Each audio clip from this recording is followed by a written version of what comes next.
Hello et bienvenue à ce nouveau numéro de la Minute Arthur. Aujourd'hui, nous parlons de servir les autres. Le vrai bonheur, c'est servir les autres. Parce que comme King George VI l'a si bien dit, la plus haute forme de distinction possible, c'est le service que nous rendons aux autres. Notre illustration du jour est tirée d'un passage biblique dans le livre de Marc, chapitre 9, du verset 33 à 35, quand Jésus et ses disciples arrivèrent à Capernaum. Jésus voulait savoir de quoi ses disciples discutaient en cours de route. Ces derniers étaient embarrassés de répondre car durant le trajet, ils avaient discuté pour savoir à qui d'entre eux devrait revenir la première place. Jésus les appela et pour répondre à leurs préoccupations, il leur dit ceci. Si quelqu'un désire occuper la première place, qu'il prenne la dernière et se fasse le serviteur de tous. Mon ami, je ne suis pas un théologien et cela doit être apparent. Mais servir les autres ne relève d'aucune religion ou d'aucune foi quelconque.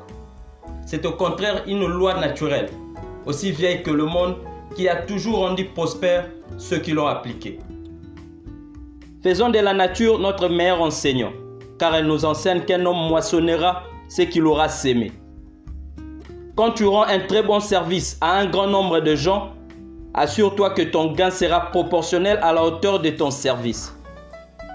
Regarde autour de toi. Qu'est-ce que ta communauté, ton quartier, ta commune ou même ta ville a besoin et que toi tu peux fournir? Fais-toi une réponse aux préoccupations des autres.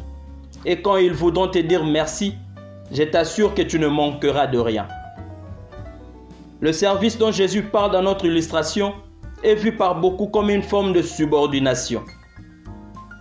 Beaucoup associent cela à une forme de service sans gain en retour, raison pour laquelle seulement le peu de gens qui l'ont compris différemment l'appliquent.